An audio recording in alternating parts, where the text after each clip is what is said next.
is overjoyed at his good fortune, and giving him a piece of gold, desired to be shown the house where he stitched up the dead body. At first Mustapha refused, saying that he had been blindfolded. But when the robber gave him another piece of gold, he began to think he might remember the turnings if blindfolded as before.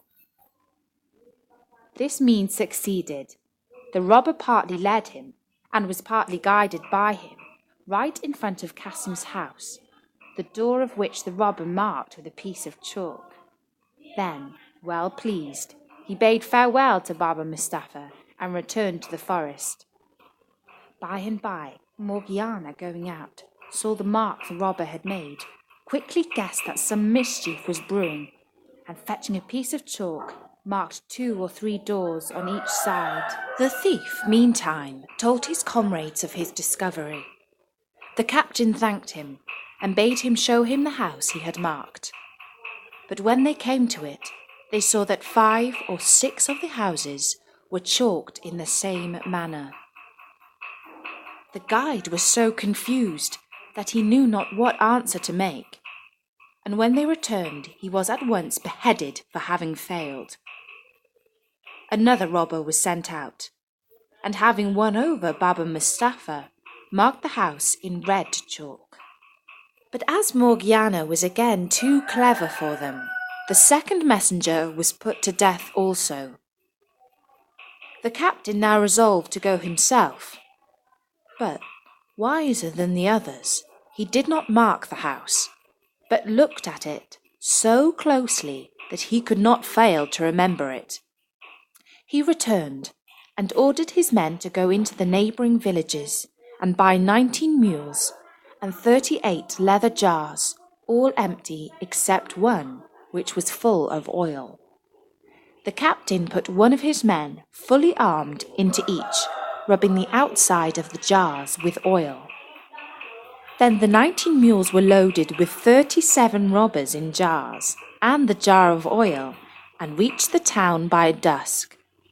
The captain stopped his mules in front of Ali Baba's house, and said to Ali Baba, who was sitting outside for coolness, "I have brought some oil from a distance to sell at tomorrow's market, but it is now so late that I know not where to pass the night, unless you will do me the favour to take me in."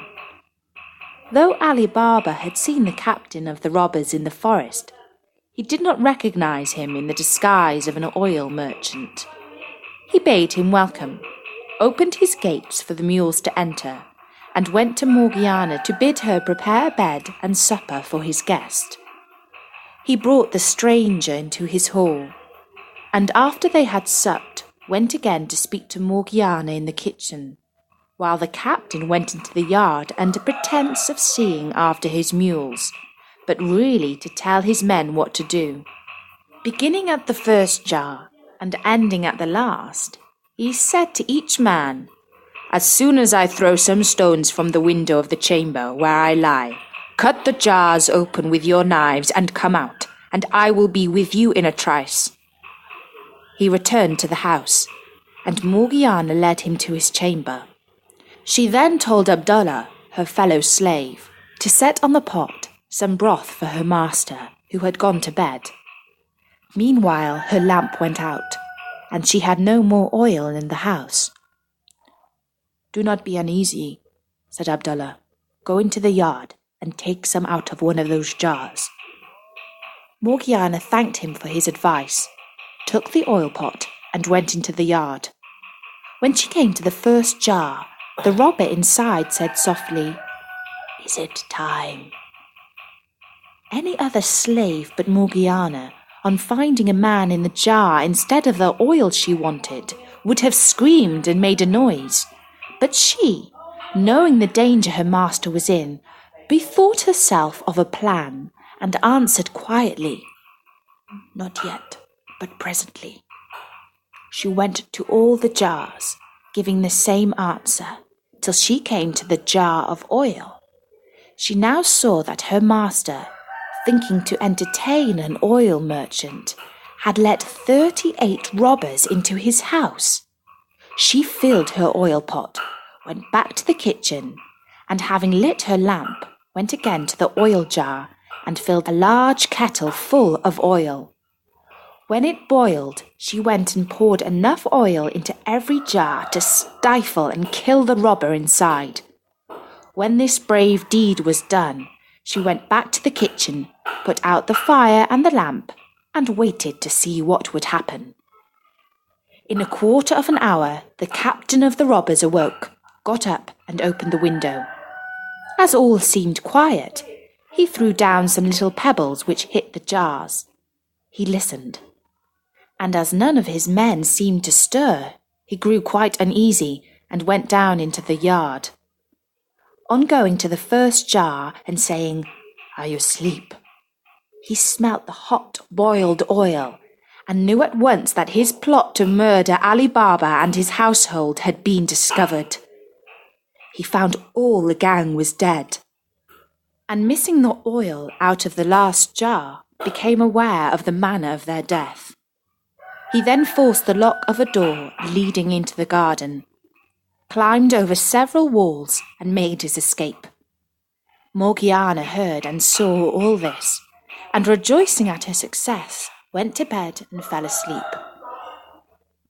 At daybreak, Ali Baba arose, and seeing the oil jar still there, asked why the merchant had not gone with his mules. Morgiana bade him look in the first jar and see if there was any oil. Seeing a man, he started back in terror. "Have no fear," said Morgiana. "The man cannot harm you. He is dead." Ali Baba, when he had recovered somewhat from his astonishment, asked what had become of the merchant. "Merchant?" said she. "He is no more merchant than I am." And she told him the whole story, assuring him that it was a plot of the robbers of the forest, of whom only 3 were left, and that the white and red chalk marks had something to do with it. Ali Baba at once gave Morgiana her freedom, saying that he owed her his life. Then they buried the bodies in Ali Baba's garden, while the mules were sold in the market by his slaves.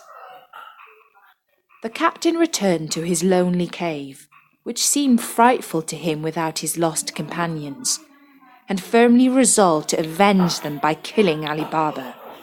He dressed himself carefully and went into town, where he took lodgings in an inn. In the course of a great many journeys to the forest, he carried away many rich stuffs and much fine linen, and set up a shop opposite that of Ali Baba's son. He called himself Khoja Hassan, and as he was both civil and well-dressed, he soon made friends with Ali Baba's son, and through him with Ali Baba, whom he was continually asking to sup with him. Ali Baba, wishing to return his kindness, invited him into his house, and received him smiling, thanking him for his kindness to his son. When the merchant was about to take his leave, Ali Baba stopped him, saying, "Where are you going, sir, in such a haste? Will you not stay and sup with me?"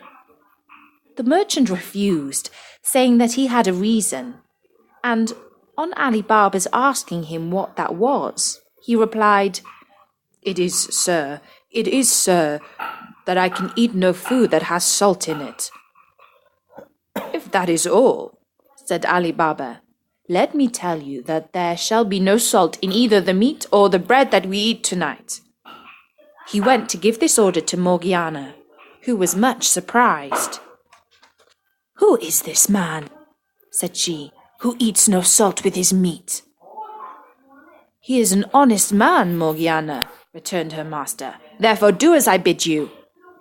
But she could not withstand a desire to see this strange man.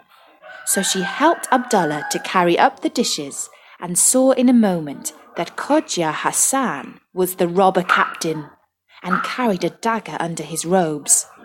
"I am not surprised," she said to herself, "that this wicked man, who intends to kill my master, will eat no salt with him, but I will hinder his plans."